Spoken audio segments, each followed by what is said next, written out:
esta clase. En nombre de Jesús. Amén. Pues buenos días. Qué interesante esto del viaje en avión, ¿verdad? Vamos a hacer ahora un viaje donde vamos a cruzar una tormenta y cuando cruzas una tormenta es impresionante porque después ves un cielo azul y vas dejando atrás la tormenta y eso es maravilloso. Mi padre era piloto y él nos platicaba mucho de sus anécdotas y cómo puede cambiar de estar entre las nubes tormentosas después a un cielo y un horizonte azul y muy hermoso. Y así va a ser. Dios del Antiguo Testamento y del Nuevo Testamento. ¿Será el mismo? Bueno, vamos a abordarlo de esta manera, mis queridos hermanos. Dice en el libro de Eclesiastés, capítulo 7, versículo 9. Sin embargo, sí encontré lo siguiente.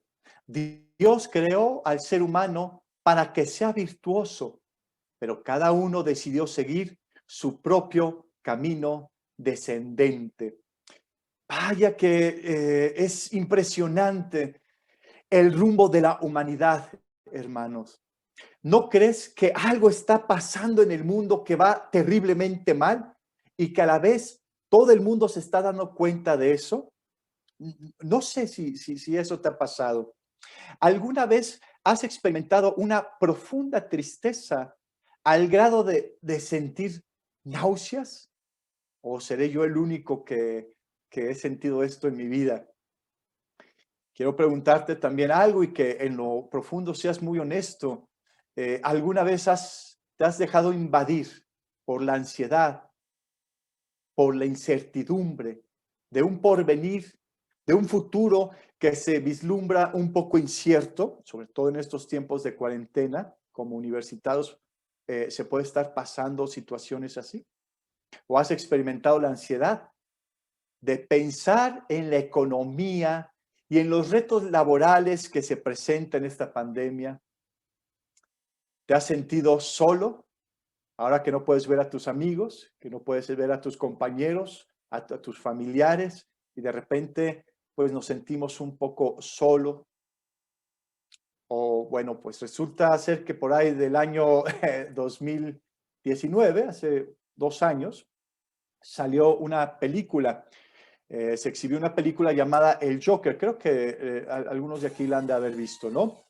Y en uno de los diálogos que aparece este personaje principal, este protagonista que está hablando con un presentador de un programa, le hace una pregunta muy interesante y dice: ¿has visto lo que ocurre allá afuera? Todo el mundo le grita y le insulta a los demás. Ya nadie es civilizado, ya nadie se pone en los zapatos de otras personas. Ustedes me dirán si soy el único que se identificó con eso o que alguna vez pensó algo parecido. ¿No te pasó a ti también, hermanos? Pero recuerda que dice la Biblia, pero cada uno decidió seguir su propio camino descendente. Parece ser que el rumbo de la humanidad es un camino descendente. Hay un poeta de mis favoritos y que dice en su poema: yo imploro tu piedad, tú la única amada, desde el fondo del pozo en que mi alma ha caído, es un negro horizonte, el mundo sin sentido. La blasfemia responde al horror de la nada y continúa: un sol triste de invierno para mí va a llegar, con sus negros cobertores y su frío polar. Y continúa el poeta y parece ser que hay momentos en nuestras vidas que nos podemos identificar con un pozo oscuro, con un negro horizonte, y nos podemos identificar con poesía parecida a esta. Y bueno, y tú dices, bueno, esto es como que es muy temprano para desanimarnos, ¿verdad? Pero bueno, Dios ha querido revelarse también por medio de la poesía.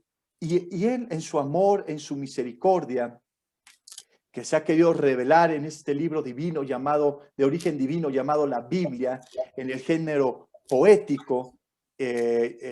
Bueno, pues son los salmos, es la poesía hebrea, y bueno, llamado también Tehilim, que quiere decir cantos o himnos o alabanzas.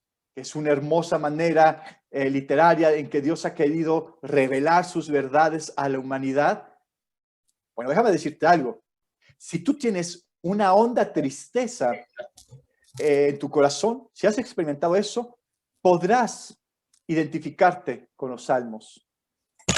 Si estás lleno de angustia o persecución, te puedes identificar también con los salmos. Los salmos siempre te van a animar a acercarte a Dios.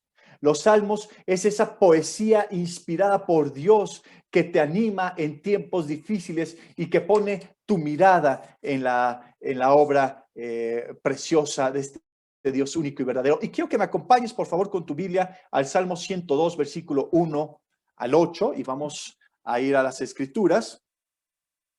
Y vamos a comenzar de esta manera abordando el tema de hoy con este Salmo. Salmo 102, versículo 1 al 8. Y dice las Escrituras: Yahvé, escucha mi oración y llega a ti mi clamor. No escondas de mí tu rostro en el día de mi angustia. Inclina a mí tu oído, apresúrate a responderme el día que te invocare, porque mis días se han consumido como humo y mis huesos cual tizón están quemados. Mi corazón está herido y seco como la hierba, por lo cual me olvido de comer mi pan. Por la voz de mi gemido, mis huesos se han pegado a mi carne. Soy semejante al pelícano del desierto. Soy como el búho de las soledades. Velo, y soy como el pájaro solitario sobre el tejado. Cada día me afrentan mis enemigos. Los que contra mí se enfurecen se han conjurado contra mí. Vaya salmo este, mis queridos hermanos. Es un salmo, el Salmo 102. Pues déjenme comentarles un poquito de este salmo antes de abordarlo.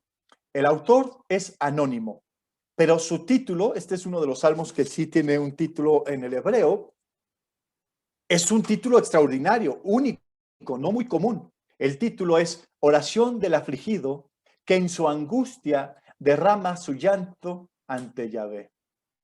Ese es el título del salmo, lo puedes ver. Si tienes otra versión, verás cómo nos nutrimos de ver nada más el título de este salmo.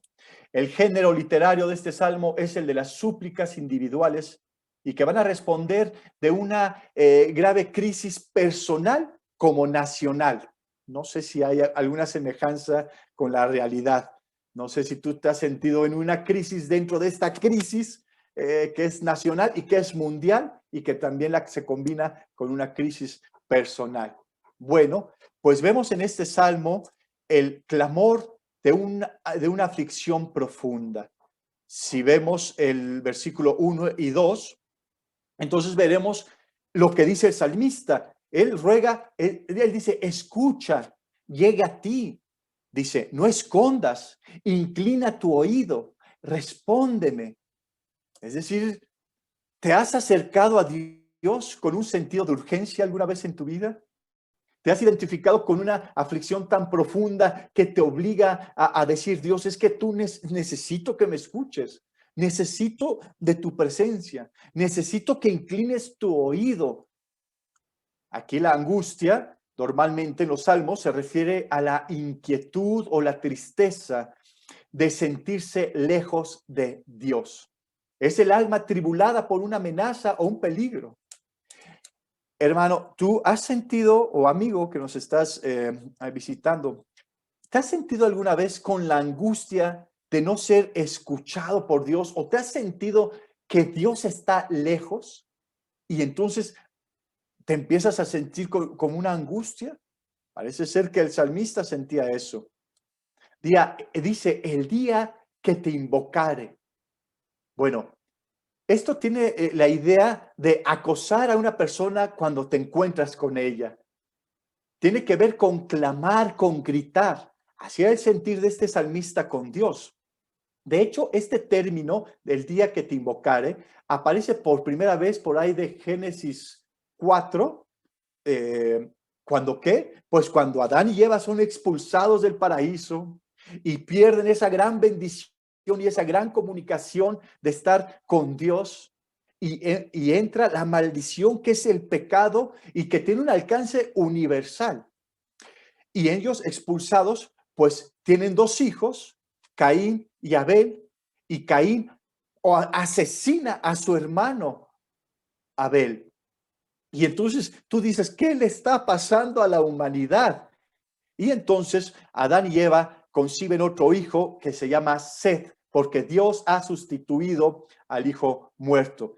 Y en ese contexto de una naturaleza caída, caída espiritualmente, caída moralmente, en un momento donde la humanidad se siente incapaz de poderse acercar a Dios, incapaz de llevar una vida agradable a Dios, incapaz de, por sus propios méritos, regresar al paraíso, entonces las personas empezaron a invocar el nombre de Dios. Es cuando dice por ahí que del versículo 26, me parece, de Génesis 4, por ese tiempo comenzó el hombre a invocar el nombre del Señor.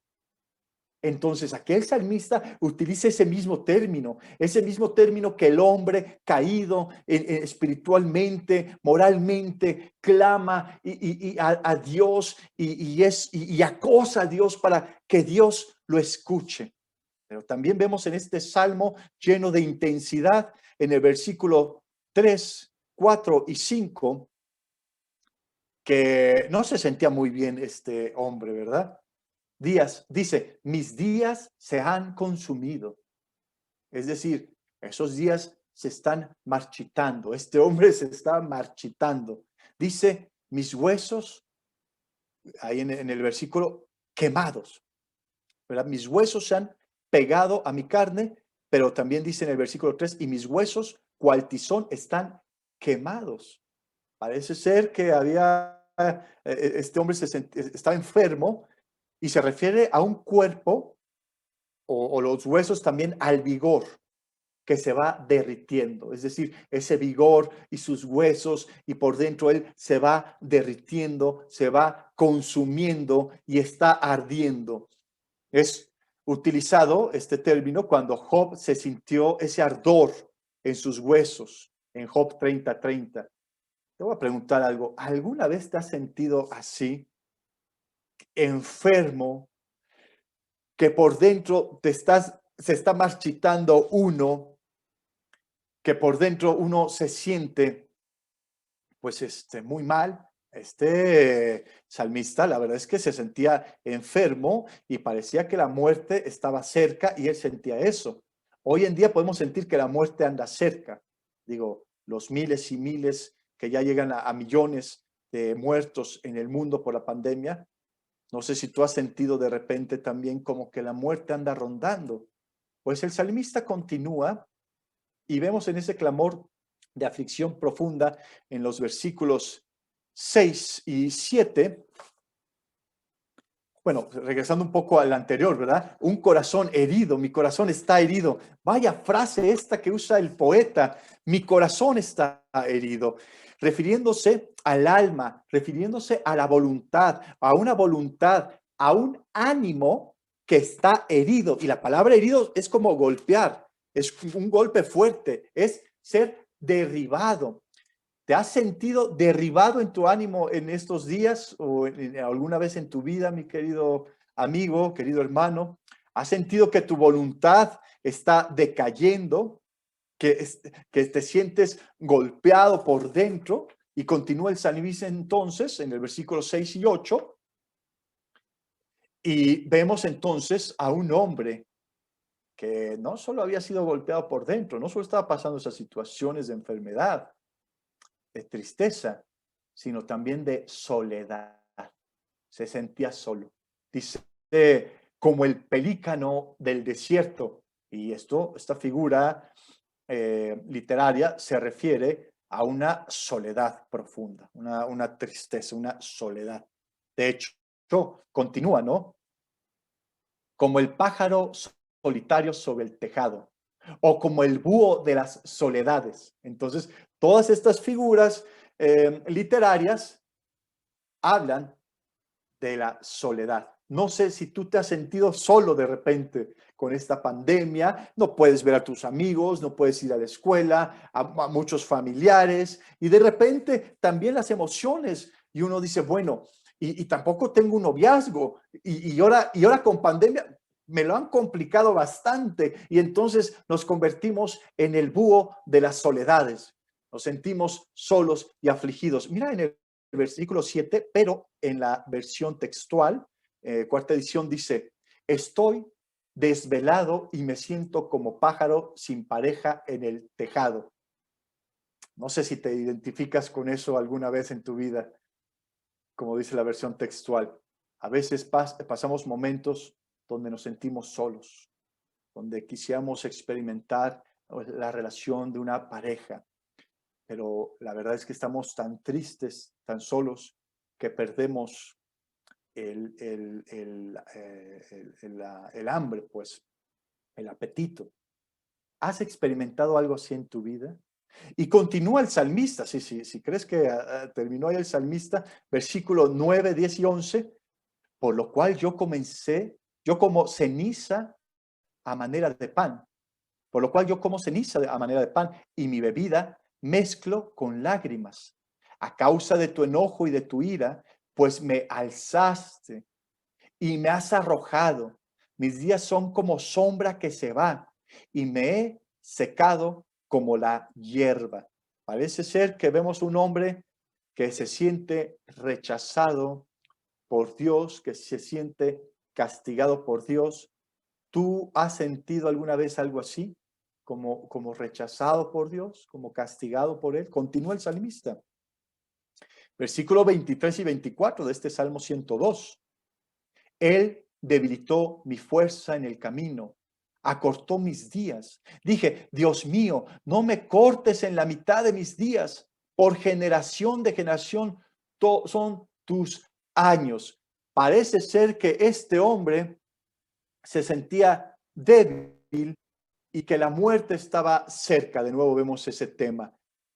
No sé si tú también has sentido una debilidad profunda, espiritual, anémica, física. Bueno, pues aquí vemos que el ambiente de este hombre era un ambiente físico y psicológico de dolor, de mucha preocupación. Es una dinámica de algo no muy sano físicamente, algo no muy sano mentalmente, algo no muy sano emocionalmente. Y esto me suena a estas cosas que estamos viviendo el día de hoy con la pandemia. Y la realidad del poeta es que está viviendo una desolación y una desesperanza. Pues su comunión con Dios parece o da la impresión que va en un proceso de debilitamiento, ¿verdad? Y no solo ese, en el corazón y en un corazón seco y se siente solo y es el búho solitario aquel, ¿verdad? El pájaro en el tejado que está solo y desvelado y sin hambre. Bueno, pero miren hermanos, aquí se pone muy bueno el asunto. Porque no se queda ahí el salmista. El salmista va a apelar a Dios y va a poner su mirada y su esperanza en la inmutabilidad de Dios. En la inmutabilidad de Dios. Y vemos en ese mismo Salmo 102, pero ahora versículo 12, versículo 25 al 27, y dice las Escrituras: mas tú, Yahvé, permaneces para siempre, y tu memoria de generación en generación. Desde el principio tú fundaste la tierra, y los cielos son obras de tus manos. Ellos perecerán, mas tú permanecerás, y todos ellos como una vestidura se envejecerán. Como un vestido los mudarás y serán mudados, pero tú eres el mismo y tus años no acabarán. ¡Wow! El salmista, a pesar del estado emocional, físico y de salud deprimente, malo, decadente, déjame decirte que hay una gran esperanza. Dice que Dios permanece para siempre. Se refiere a la eternidad de Dios. Se refiere a la inmutabilidad de Dios. Se refiere que Dios está sobre el tiempo. Que Dios, como creador del tiempo, como creador de todas las cosas, está por encima de él. Es un Dios que es diferente a nosotros y a nuestro tiempo, porque Él es eterno. Aquí el autor ya se ocupa entonces no de sí mismo, sino de Dios como un ser eterno. Es el creador del mundo y el mundo tiene su fin. La vida tiene su fin, pero Dios no, porque Dios es eterno y porque Dios permanece eternamente, y ahí hay una gran esperanza. En el versículo 27, pero tú eres el mismo. Literalmente dice, tú eres Él, refiriéndose a Dios. Nos dice de un Dios que es inmutable. Es quien es el mismo y fue el mismo y será el mismo, porque Él es quien es. Él es el Dios inmutable. La inmutabilidad de Dios quiere decir que Dios no cambia. Dios no puede cambiar en su carácter, en sus perfecciones, en su propósito. Dios nunca va a cambiar en sus promesas. Dios siempre es el mismo en su ser. Dios siempre es el mismo en su naturaleza. Dios nos ama perfectamente. Así, Dios no puede cambiar su amor. No puede, Dios crece en amor para con nosotros. No, ni crece ni decrece, porque Él no cambia y su amor es perfecto. Él no crece ni disminuye absolutamente nada, porque es inmutable. Dios no cambia. Y el salmista vio una esperanza y una luz en este Dios que es eterno e inmutable. Su conocimiento, los planes de Dios, sus principios permanecen para siempre, no cambian. Y es imposible que Dios cambie, porque un cambio normalmente es para mejorar o para empeorar. Y Dios, que es inmutable y perfecto, pues no mejora porque es perfecto, y no puede empeorar porque es Dios y es perfecto. Por eso Dios es inmutable y absolutamente perfecto. En nuestros corazones debe florecer entonces esa gracia de esperanza que nos garantiza que más allá de los retos que estamos pasando, más allá de lo que estamos viviendo en estos tiempos de dificultad, a veces de soledad, a veces de enfermedad, de muchas necesidades, a veces de angustia, a veces de deprimidos, bueno, que más allá de lo que estamos viviendo, con Dios hay un futuro glorioso. Con Dios hay un futuro eterno. ¿Cómo podemos estar seguros de eso? Precisamente porque Dios es inmutable, porque no es un Dios cambiante, porque es el mismo Dios y siempre será el mismo Dios que va a cumplir sus promesas y que es amor, es inmutable. Y eso nos garantiza. Miren qué dice en Malaquías 3:6. Permanece para siempre Dios. Es algo que debe estar muy profundo en nuestros corazones. Malaquías 3:6 dice las Escrituras, porque yo, Yahvé, no cambio. Por eso vosotros, oh hijos de Jacob, no habéis sido consumidos. Mira qué extraordinaria declaración que vemos en las Escrituras sobre la inmutabilidad de Dios. Y esto tiene grandes implicaciones en su gracia. A pesar de las fallas de Israel, a pesar de que Israel fue un pueblo rebelde, un pueblo idólatra, un pueblo infiel, que muchas veces merecía el juicio de Dios, pues Dios no los exterminó. Dice, no habéis sido consumidos, porque la inmutabilidad de Dios garantiza el pacto con ellos. Y la inmutabilidad de Dios garantiza que va a llevar a cabo sus propósitos y sus planes en su pueblo, y que nadie va a poder detenerlos. Dios va a llevar a cabo sus planes. Y ese plan que tenía con Israel era una redención, pero no solo la redención de Israel. En los planes de Dios estaba la redención de todo el mundo. ¿Y en dónde encuentra redención todo el mundo? En Cristo. Por eso vemos por allá en el libro de Romanos 9, 4 al 5, ¿qué son los israelitas de los cuales son la adopción? Perdón, que son los israelitas de los cuales son la adopción, la gloria, el pacto, la promulgación de la ley, el culto y las promesas. ¿De quién son los patriarcas y de los cuales, según la carne, vino Cristo, el cual es el Dios sobre todas las cosas, bendito por los siglos? Amén. Nada iba a impedir a este Dios absoluto, soberano, a este Dios que es inmutable, que cumpliera su promesa de redención, que sería por medio de Cristo. A pesar de la idolatría del pueblo, a pesar de su rebeldía y de su duro corazón, estaba garantizada la promesa redentora, porque Dios es inmutable. Por eso, pensemos, hay una gran esperanza cuando nos vemos frágiles. Tienes una gran esperanza cuando nos vemos enfermos, cuando nos sentimos solos, cuando hay tristeza, cuando hay un sentimiento de muerte, cuando aún hay un sentimiento de soledad, no solo física, sino espiritual, como si Dios estuviera lejos y le rogamos, escúchame, inclina tu oído. Déjame decirte, hay una esperanza que es la inmutabilidad de Dios. Dios no cambia. Dios va a llevar a cabo sus promesas en tu vida, porque Él es soberano, porque Él es eterno, porque Él es amoroso, porque Él es inmutable. Podemos entonces sentirnos solos, estar enfermos, pero tenemos un Dios creador y que no solo es creador, es sustentador y que es eterno y bueno. Dios va a continuar para siempre en nuestras vidas. Que sí ha prometido Dios que va a estar con nosotros, Él lo va a cumplir. No tiene opción, así. Es Dios que cumple sus promesas y que no cambia. Si ha prometido que nos va a sostener Dios, nos va a sostener, porque Él no cambia, Él lo ha prometido.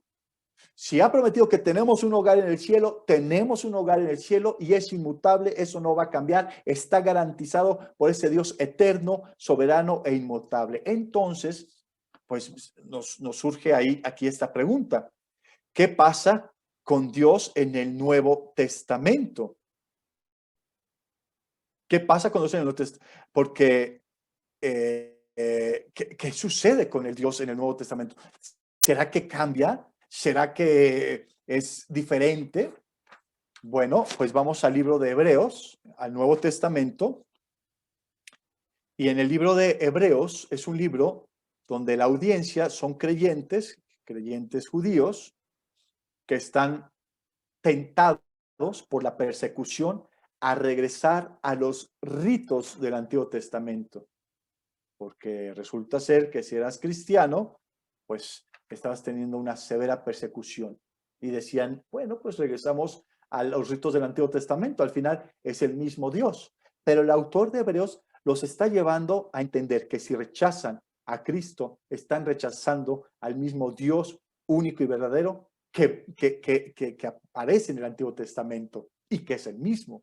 Entonces, el autor les va a mostrar que Jesús es la superior revelación, mayor que los profetas del Antiguo Testamento, que Cristo es mayor que los ángeles, que es mayor que el rey David, porque su reinado, el reinado de Jesús, será eterno y de justicia, que Jesús es el mayor sumo sacerdote que el del Antiguo Testamento, porque es eterno, que es el mayor sacrificio, que es superior en sacrificio, porque es el Cordero de Dios que quita el pecado del mundo, que es el superior en tabernáculo, que es superior que Moisés y que la ley, que es superior que Jacob. Entonces el autor de Hebreos está poniendo a Jesús en el lugar que tiene, como superior, como Dios único y verdadero, como un mejor pacto.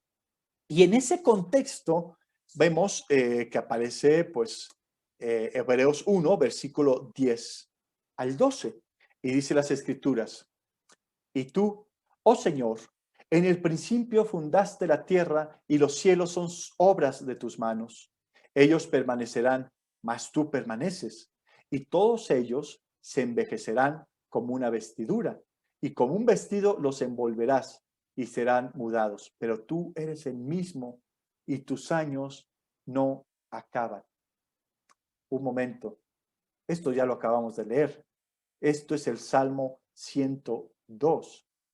Pero el autor de Hebreos lo está aplicando al Hijo, lo vemos en el versículo 8. Es decir, que aquel Dios soberano, creador, único y verdadero, que lleva a cabo sus planes, es Cristo. Que aquel Dios que vemos en el Antiguo Testamento, el autor de los Hebreos se lo está aplicando al mismo Cristo. Y esto es magnífico. Aquel Dios inmutable, eterno, creador, se ha hecho carne en Cristo. Se llama Cristo, ese Dios que vemos en el Antiguo Testamento, que se ha hecho carne, se ha encarnado, se ha hecho hombre. Esto es fantástico. Vemos en Cristo entonces la imagen del Dios invisible. Aquel Dios que veíamos en el Antiguo Testamento se ha hecho visible. Ahora lo podemos ver en Cristo. Ya no vemos en el Nuevo Testamento, así dice el Señor. Ya no vemos en el Nuevo Testamento una nube que desciende en el monte Sinaí con relámpagos y con fuego. Ya no vemos un tabernáculo donde baja la presencia de Dios en una nube inaccesible. No, ya no vemos eso en el Nuevo Testamento. ¿Será porque Dios cambió? No, es porque ahora Dios se ha revelado de forma personal, física, en Cristo. Y entonces aquel Dios del Antiguo Testamento es Cristo hecho, Dios hecho carne. Y esto es extraordinario, hermanos. Vemos a Cristo que todas las cosas por él fueron hechas y sin él nada de lo que ha sido hecho fue hecho. Vemos a un Cristo que es creador, que él crea y sustenta la creación. Lo vemos en Juan, lo vemos en Colosenses, lo vemos en el libro de Hebreos.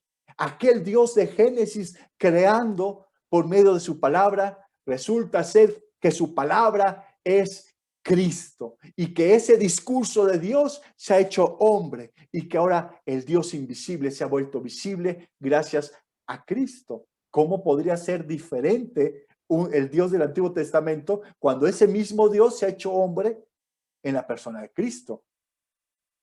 Ya no hay necesidad que Dios parta en dos el mar como en el Antiguo Testamento, porque ahora vemos a Cristo caminar sobre el mar. Ya no hace falta aquellas plagas y todas esas cuestiones que decíamos, mira este Dios tan diferente. Cuando vemos a un Dios que tiene control sobre la naturaleza y control sobre las tormentas. Esto es fantástico. Este es el mismo Dios del Antiguo Testamento. Cristo es el mismo Dios inmutable que vemos en el Antiguo Testamento. No cambia y va a cumplir sus promesas. Eso nos debe llenar de mucha confianza. Si Cristo nos dice, la paz les dejo, mi paz les doy, no se las doy a ustedes como el mundo la da, no se turbe su corazón ni tengan miedo. Te lo está diciendo el Dios inmutable hecho carne. Y si Dios inmutable, que es Cristo, Dios hecho hombre, nos dice que nos deja su paz, déjame decirte que tú como creyente cuentas con la paz de Dios, una paz de origen divino. Por eso, estas circunstancias que estamos viviendo, debemos voltear a ver a ese Dios, que es el Dios del Antiguo Testamento, que es el Dios del Nuevo Testamento, porque es el Dios único y verdadero, y que se ha revelado en Cristo, y que en él viene y es fuente de nuestra paz.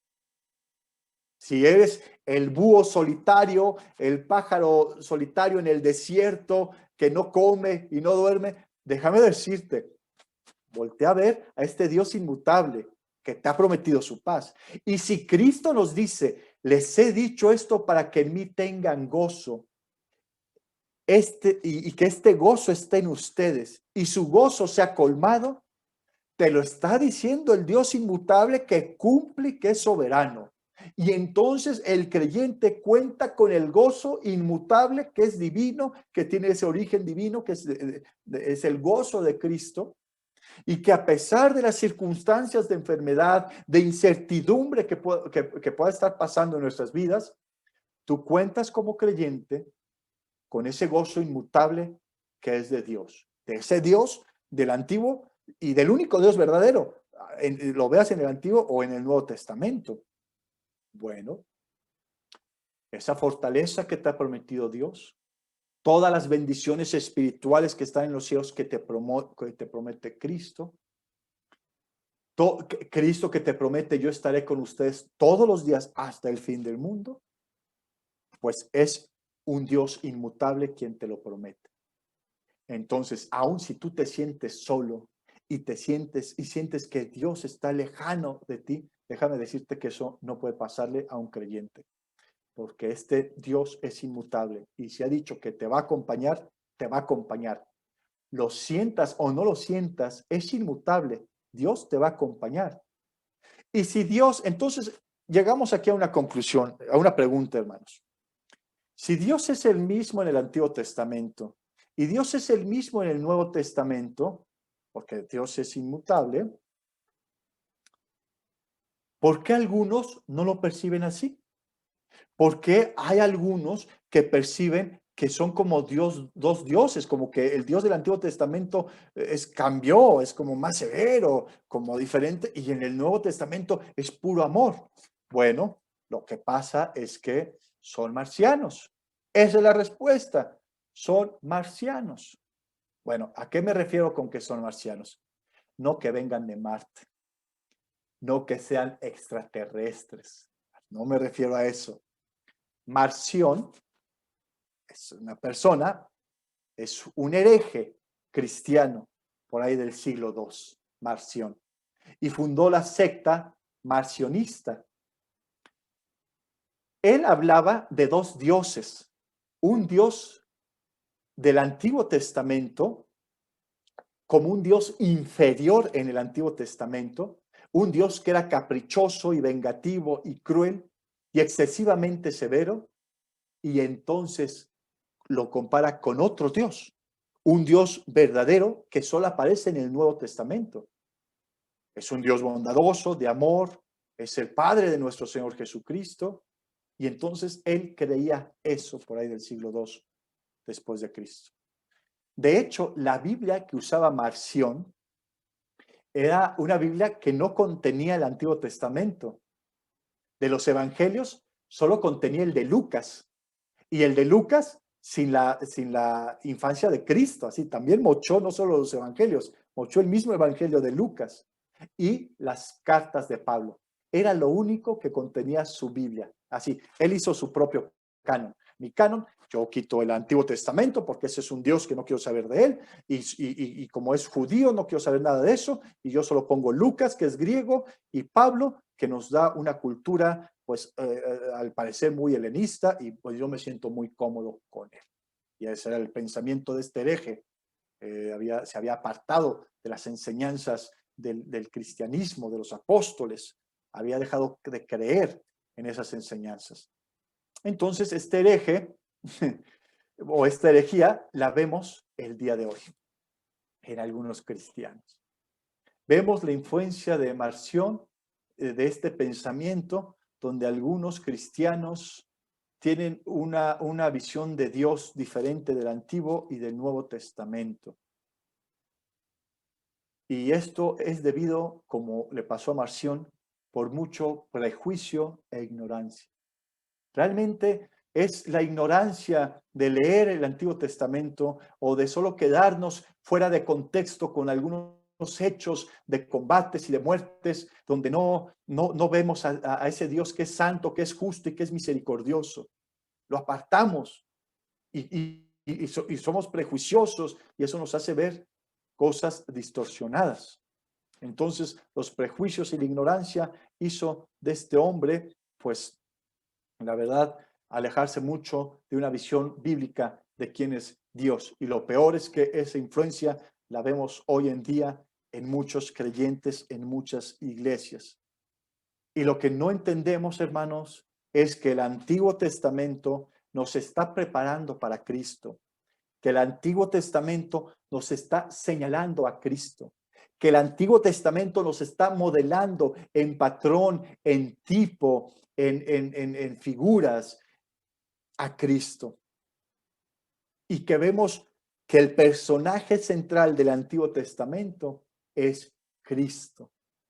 ¿Cómo puede haber dos dioses cuando es ese mismo Cristo el personaje y la esperanza principal que todo el Antiguo Testamento pues está generando esa expectativa de aquel que vendría, de aquella esperanza de Israel, que es Cristo?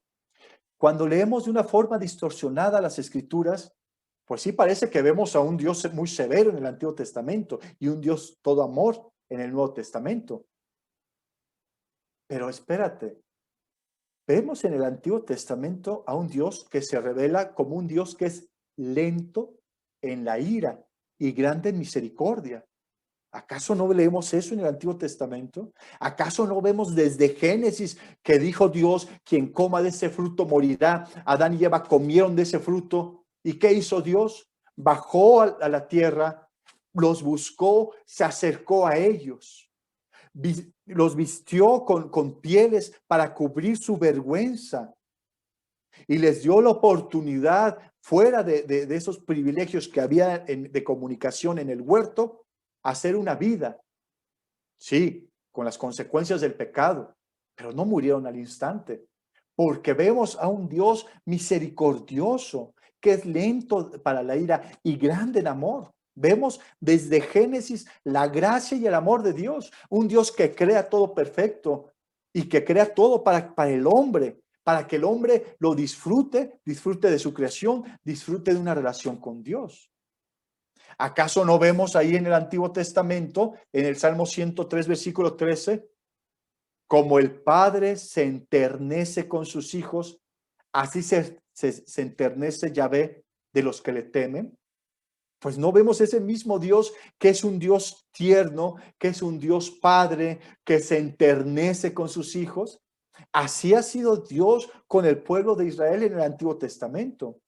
Un Dios tierno, un Dios Padre, un Dios misericordioso. ¿Recuerdas al profeta Oseas?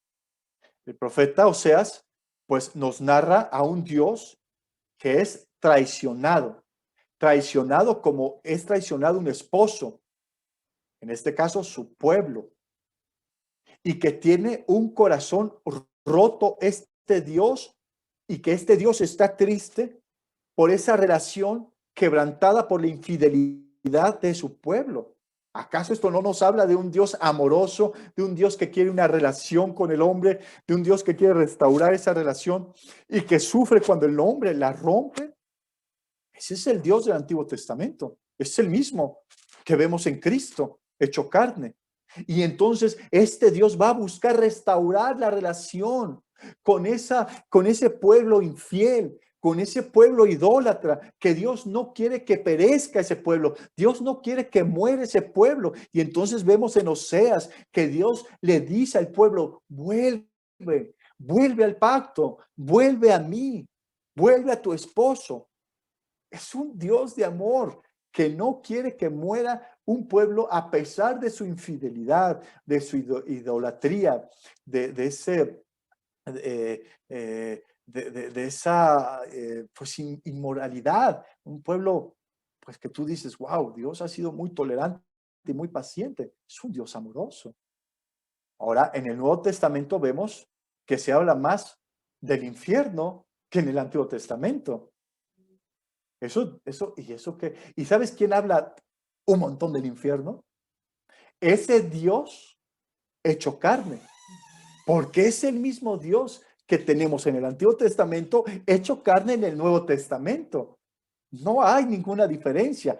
Hay una diferencia de trato, de pacto. Claro, ahora estamos en un pacto que es el nuevo pacto, que es Cristo, que es por medio de su sangre, por medio de su sacrificio.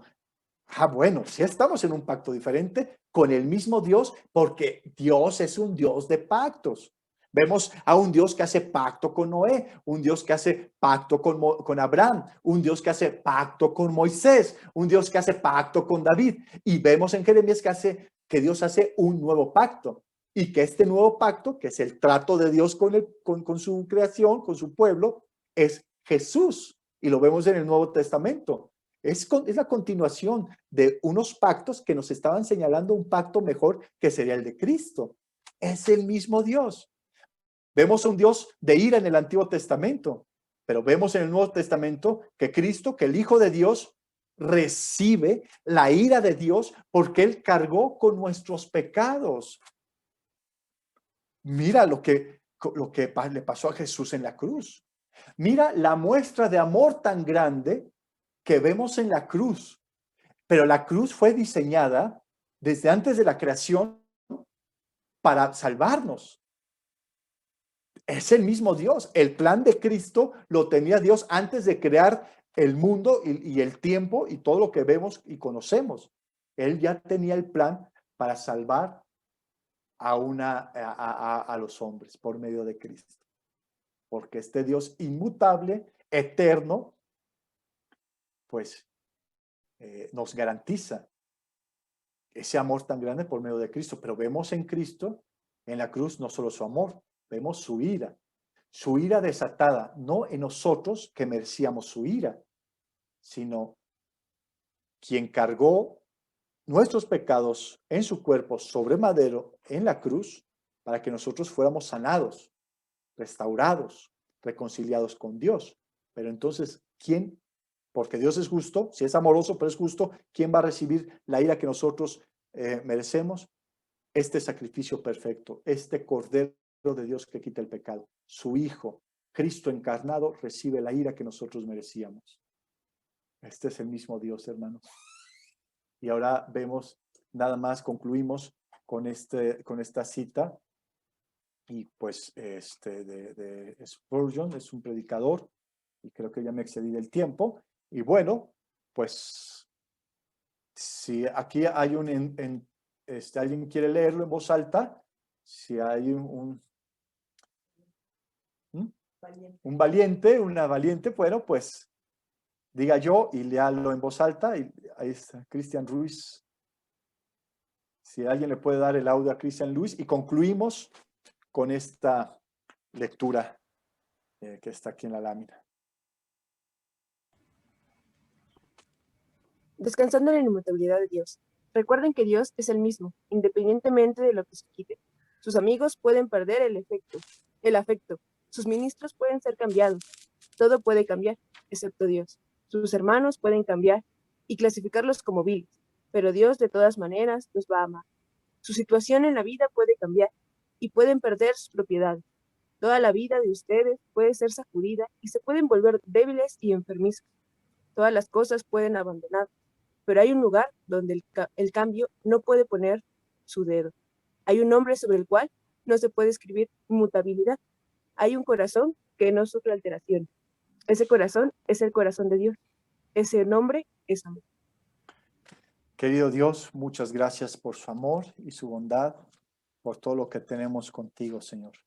Tú eres inmutable, es el mismo Dios que es, que fue y que será, quien dio su vida y experimentó el dolor y la muerte para salvarnos. Bendito y alabado seas, Dios, seas siempre fuente de esperanza y de luz en estos tiempos tan difíciles. Te amamos, es en nombre de Cristo que oramos. Amén. Amén. Muchas gracias, Oscar. Amigos, hermanos, de este tiempo es para un espacio que queremos crear de preguntas y respuestas. Entonces, adelante, va a haber micrófono abierto, va a estar abierto también el chat. Y pues, adelante, pregunten a nuestro expositor cualquiera que sea su pregunta. Yo. ¿Puedo preguntar? Sí, sí. Hola, Oscar. Voy a prender aquí mi cámara. Hola, Oscar. Muchas gracias por la clase. Gusto saludarte. Oye, es una duda genuina. Ahorita tú nos explicaste. Pero, por ejemplo, en 1 Samuel 15, 2 al 3 dice: Ve ahora y destruye por completo a toda la nación amalecita, hombres, mujeres, niños, recién nacidos, ganados y ovejas, destrúyelos a todos. Y hay varias escrituras, ¿no? Por ejemplo, número 7, y así varias, ¿no? Donde vemos a un Dios pues incluso ordena a Moisés hacer cosas, ¿no? Tal como el Señor se lo había ordenado a Moisés, los israelitas entraron en batalla y mataron a todos los madianitas, porque les había pedido venganza. Y digo, es una duda genuina porque a veces sí da esa impresión de un Dios más severo. Pero ahorita decías algo interesante, ¿no?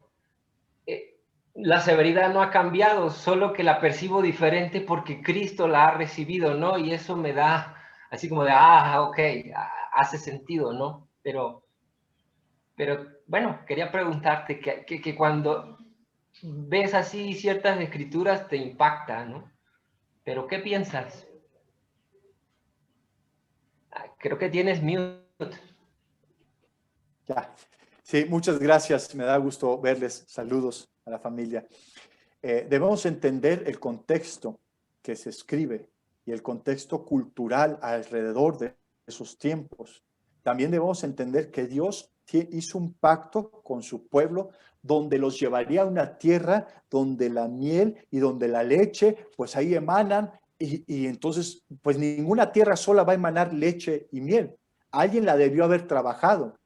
Y estos que los trabajaron fueron personas que, la verdad, contra Dios, y fueron personas con ritos horribles, con una cultura destructiva a la humanidad y de cultos espantosos e idólatras. Y bueno, pero Dios dijo, ustedes van a conquistar esa tierra.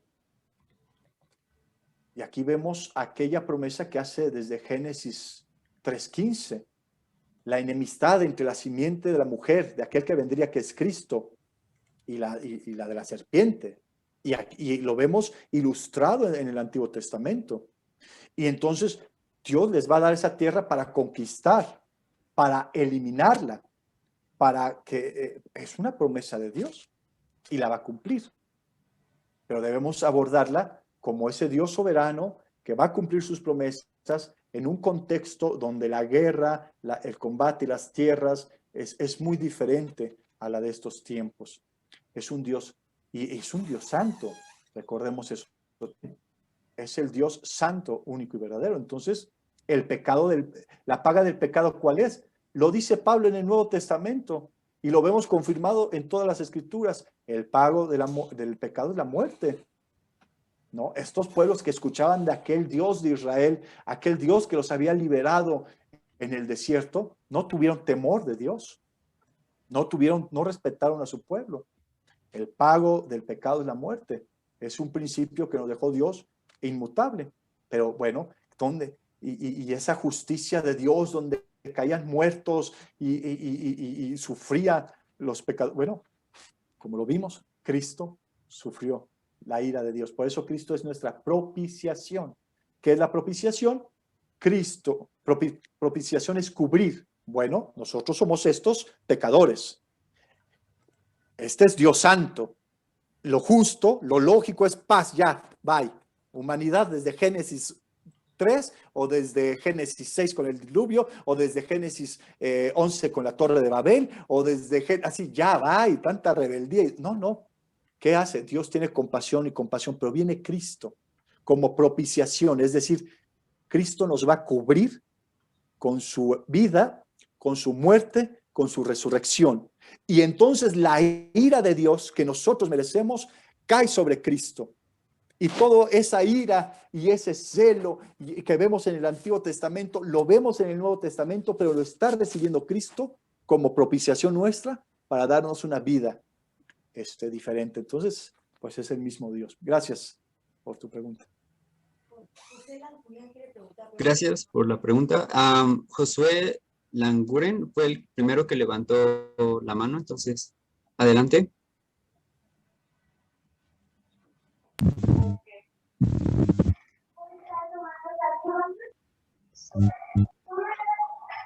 Gracias. Sí, yo a veces puedo ver en el Antiguo Testamento y el Nuevo Testamento que es como un embudo, podría yo decir, o un cuello de botella, que primero Dios permite muchas guerras, hace muchas guerras y pues hay muchísima guerra en el Antiguo Testamento, ¿no? Matanzas y cosas súper fuertes, hasta descuartizar a una mujer por parte de su esposo. Ah, y bueno, esa mujer fue violada un día anterior. Y bueno, hay cosas muy, muy fuertes, ¿no?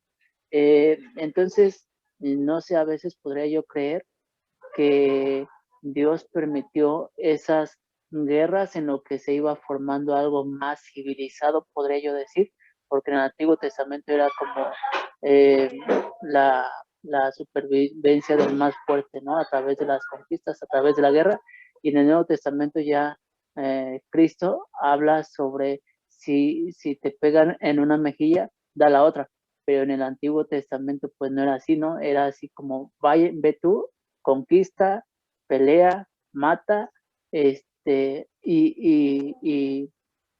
bueno, para obtener, sí, para que haya esa como victoria, ¿no? Para el pueblo de Israel principal, muy sí, para el pueblo de Israel. Entonces, ya en el Nuevo Testamento ya, pues ya no veo esas guerras, ¿no? Ya no veo esas guerras y más bien veo a un Jesús como amar a nuestros enemigos y no sé, yo veo ya hoy en día pues ya no es así como tan claras, ya no hay guerra, ya no hay guerras como una nación tras otra contra otra nación para obtener victorias y para que yo pueda conquistar y obtener una tierra, ¿no? Digo, sí las hay, pero ya no es así como en todas partes, como nos muestra el Antiguo Testamento. Y bueno, básicamente mi pregunta ¿es correcta mi visión? ¿Es correcta mi perspectiva? Muchas gracias por tu pregunta, Josué, y por tu disposición de aún ser corregido, de decir, ¿será correcta mi visión o no? Primero, el plan de Dios y su plan no es un plan de una mejor civilización, de que se desarrolle la civilización. Entonces Dios va a trabajar. No, no, no. La historia que Dios en su soberanía controla la historia es una historia no de civilizaciones desarrolladas, sino es una historia redentora. Y toda la Biblia va a ser un énfasis en una historia, no de una mejor civilización, sino de una historia redentora donde el hombre peca, es incapaz de salvarse y necesita un salvador. Y entonces empieza desde Génesis 3 esa historia redentora que empezó desde la eternidad pasada, ¿no? Bueno, entonces no es que Dios esperaba una mejor civilización y que ya hubiera internet y que, no, o cosas así, ¿no? Una civilización moderna, porque dentro de eso, claro que iba a desarrollarse, somos hechos a su imagen y semejanza, nos ha dado la capacidad de desarrollarnos en todos los ámbitos científicos, culturales, podemos desarrollarnos porque somos hechos a su imagen y semejanza, pero el propósito no era nada más poner un énfasis en un desarrollo de la civilización, sino en una historia redentora que él prometió desde Génesis 3:15, que vendría aquel hijo, un personaje de la simiente que aplastaría la cabeza de la serpiente, el diablo. Un golpe en la cabeza del animal es un golpe de muerte. Sería él quien daría ese golpe de muerte. Ahora, Jesús, estás hablando de mujeres, de una mujer descuartizada, y violada, perdónenme, pero esto es de lo que se vive hoy, por desgracia. Es triste, porque el corazón del hombre es el mismo como es el mismo Dios. Y vemos cosas abrumadoras, salvajes, que yo no sé si pasaban en ese tiempo. Es horrible lo que vemos hoy con las mujeres. Es horrible, es espantoso, así, una tras otra, y tú dices, ya, por favor, pero también el hombre muere, y tú dices, ya, y guerras, mira, lo que se vivió en el Holocausto, y esto hace poco, todavía habían algunos, y todavía hay algunos sobrevivientes de esa guerra, déjame decirte que sí, la multitud de muertos tal vez no tenga precedentes, ¿no? Y entonces, ¿qué pasa? Lo que tú dices, cuando vemos en el Nuevo Testamento, y que Jesús nos muestra que pon la otra mejilla, muy diferente al Antiguo Testamento, lo que está diciendo ahí Jesús en ese contexto, dándole el verdadero sentido del Antiguo Testamento. Jesús no vino a abrogar la ley, vino a darle su justa interpretación, su justo sentido. Entonces vemos que todo esto nos lleva de nuevo a un Dios que es el mismo, pero que nosotros éramos incapaces de seguir la ley, pero Dios la modela por medio de Cristo, Dios hecho carne, y vemos entonces que la aplicación de la ley es todo lo que tú estás viendo en Mateo 5 al 7, entre ellos poner la otra mejilla. Pero era un pacto diferente y planes diferentes en la historia, que Dios controla la historia. Entonces, pues, sí hay que ver siempre la historia dentro de su contexto, ¿no?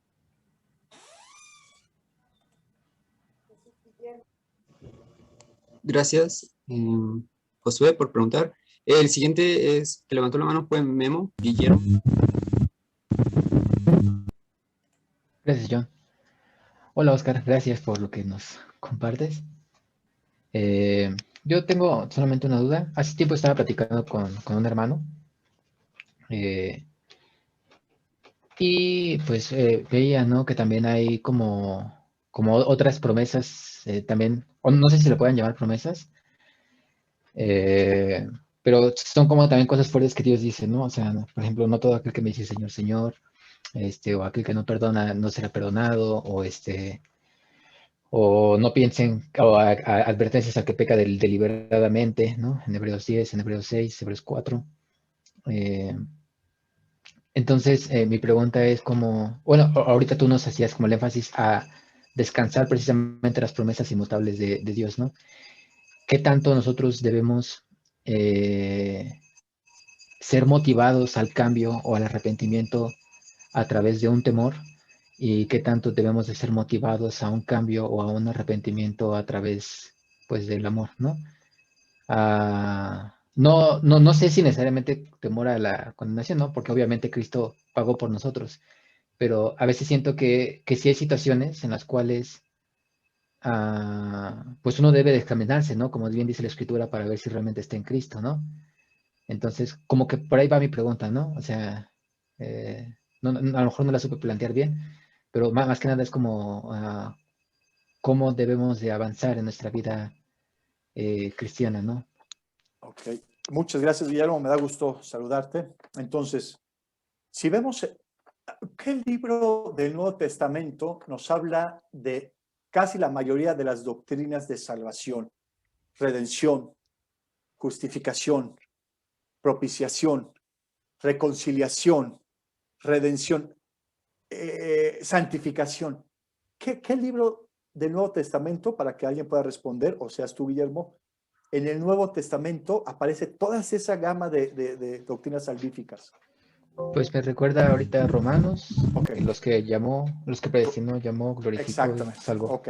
Romanos, es el libro de Romanos. Bueno, ¿cómo comienza el libro de Romanos? ¿Comienza con la exposición de todas las doctrinas salvíficas? No. Comienza en el capítulo 1 diciendo, porque los gentiles están lejos de la presencia de Dios, se han dejado dominar por sus pasiones, han roto una relación con Dios, se han entregado a sus vergonzosas pasiones, y la ira de Dios, encendida desde el cielo contra toda perverso que hace maldad. Y tú dices, wow, así empieza Romanos. Pero los judíos decían, pues con toda razón, escribe esto Pablo en el capítulo 1. Pero Pablo continúa en el capítulo 2 y se va contra los judíos y les muestra que los judíos estaban igual de lejos que los gentiles. Y después vemos el capítulo 3 de Romanos. Pues ya no solo los gentiles, ya no solo los judíos, toda la humanidad está lejos de la presencia soberana y salvífica de Dios. Es decir, que comienza con un Dios que está airado y con una humanidad pecadora incapaz de poderse salvar. Y entonces vemos a partir del 3:5 en adelante hasta el 8 esa obra, esa enseñanza de la obra salvífica de Cristo en el madero. Y vemos en el capítulo 9 al 11 el plan que Dios tiene hasta el día de hoy con sus promesas para el pueblo judío. Y vemos en el capítulo 12 en adelante, al 16, la aplicación de toda esa doctrina. Entonces, pues yo creo que ahí podemos aprender un poquito que debemos entender que cuando nos encontramos con un Dios santo, siempre va a haber problemas, porque nosotros somos pecadores. Pero eso también, y es un Dios airado con el pecador. Sí, hay un gran problema, pero es un Dios que es lento en la ira y grande en amor. Entonces, como primer paso, yo creo que el temor es bueno, pero ya no puede ser ese primer paso el hilo conductor de una relación, porque ese temor que nos hizo entender que hay un Dios santo y que nosotros somos pecadores, pues Dios nos ha llevado ahora en un lazo de comunión de padre e hijo. Y entonces, pues es una relación de amor, y aunque no nos guste, es una relación de tolerancia muchas veces, y es una relación de misericordia, y es una relación de corrección, porque el padre que ama va a disciplinar a su hijo, pero es un lazo de amor muy íntimo, muy genuino, muy que Dios te conoce lo íntimo y te va respondiendo por medio de las escrituras, y se va revelando ese amor y esa misericordia y esa gracia día tras día en nuestras vidas, y que podemos tener lazos de comunión con Dios como de un padre gracias a esa gracia por medio de Cristo. Entonces, en el comienzo sí debemos tener un temor para volvernos un Dios santo, pero ya en una relación donde Dios promete que nadie nos va a arrebatar de su mano, que del Hijo tampoco nadie nos va a arrebatar de su mano, donde promete que va a estar con nosotros todos los días hasta el fin del mundo, que nos promete un perdón total y perfecto, una salvación eterna, pues más bien es una relación de mucho amor y sí de temor, pero de temor reverente, no de miedo, de temor reverente, de no querer fallarle a un padre, pero con la convicción de que le vas a fallar y que vas a recibir gracia, porque aunque no quieras fallarle, le vas a fallar. Y Dios sabía eso, por eso es que la gracia de Dios mostrada en la cruz es para el perdón de nuestros pecados pasados, para el perdón de nuestros pecados presentes y para el perdón de los pecados futuros. Entonces, es una relación de gracia. No sé si respondió más o menos tu pregunta, Guillermo. Sí, Oscar, gracias. Gracias. Bueno, el siguiente que se alzó la mano fue Alexei. Entonces, Alexei Olivares. Gracias, John. Mucho gusto, Oscar. Gracias por la clase. Sí, coincido completamente, ¿no? De repente creo que nos limitamos a ver lo que queremos ver, ¿no? Tanto en el Antiguo Testamento como en el Nuevo Testamento. Porque yo tengo la impresión incluso de que, pues, Jesús no simplemente es amor y paz, ¿no? Sino también reprensión, ¿no? Ira cuando entra al templo, a respetar lo suyo, ¿no? A luchar por lo que es de su padre, ¿no? Entonces, pienso que, o sea, Dios es el mismo, ¿no? Pero mi pregunta va más orientada como o sea, una vez que entiendes esto, ¿no? Entiendes que pues vemos ese Dios de misericordia en el Antiguo Testamento, en el Nuevo Testamento, ¿no? Un Dios que perdona, que ama, que reconcilia. ¿Cómo hacer a la hora, por ejemplo, ¿no? Como universitarios que estás dando una charla o que tratas de enseñarle todas estas cosas a alguien que, pues, realmente solo se ha quedado como con esa idea, ¿no? Es que el Antiguo Testamento es un Dios al que le gusta la sangre, ¿no? Y en el Nuevo un Dios que me apapacha y me perdona todo. Entonces, yo creo que, ¿cómo corregir esta visión? Pero, digamos, sin tener todo el tiempo para que esta persona entienda que, pues, realmente Dios, digamos, esa no es la manera, ¿no? De limitar la esencia, ¿no? O los atributos de Dios o a Dios mismo, ¿no? ¿Cuál sería la manera correcta yo creo que en poco tiempo, de contestar como este tipo de cuestionamientos? Wow, pues mira, mi querido Alexis, ustedes como universitarios se enfrentan a algo que ni se imaginaban, ¿no? Se abren a una cosmovisión, a un mundo de filosofías que están completamente y directamente en contra de Cristo de Dios, de la Biblia, de la santidad, así, de todo lo que tenga que ver con Dios.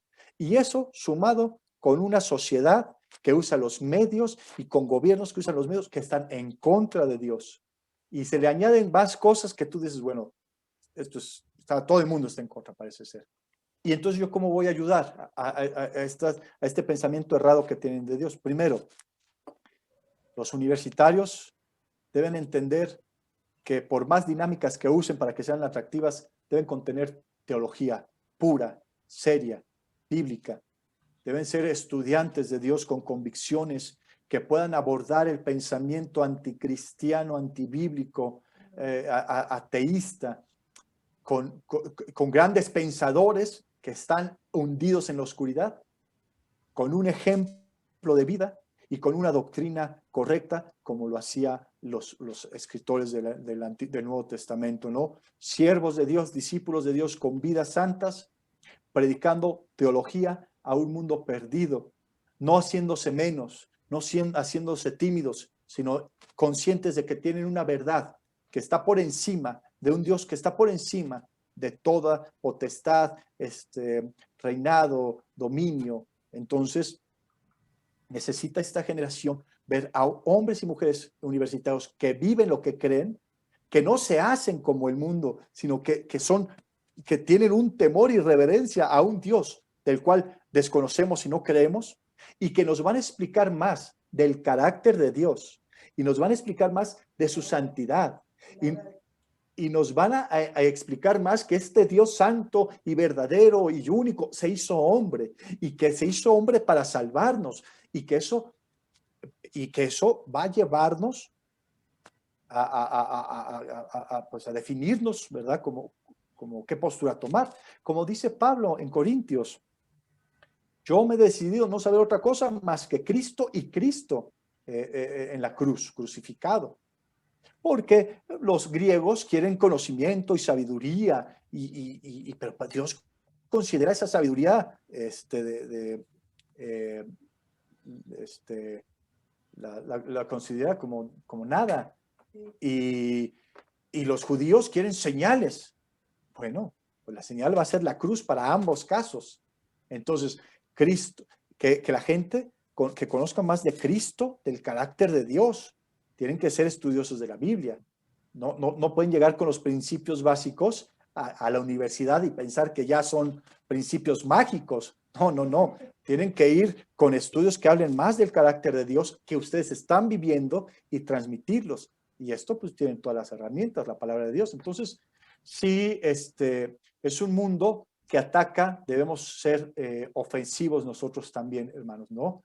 Porque tenemos una verdad salvífica que es Cristo, y tenemos su palabra, y tenemos el Espíritu de Dios, y tienen un gran ministerio que es los universitarios.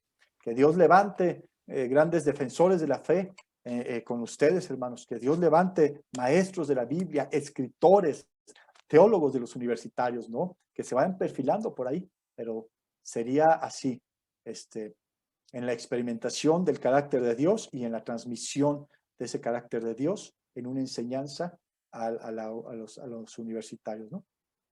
Digo, pienso yo, creo yo, ¿no? Bueno, amigos, hermanos, gracias por estar aquí en esta conferencia. Ya vamos a cerrar, entonces yo solamente los dejo con la última participación, Emily, con unos anuncios.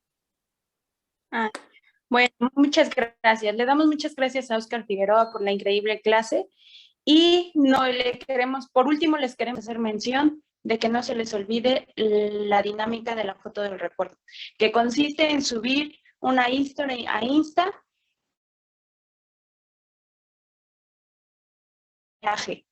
y no olviden el hashtag renovados y hacer mención a cualquiera de las páginas de Alfa Omega México o Alfa Omega CDMX. Y bueno, esto sería todo. Le damos muchas gracias y este es un pequeño break para nuestra siguiente clase.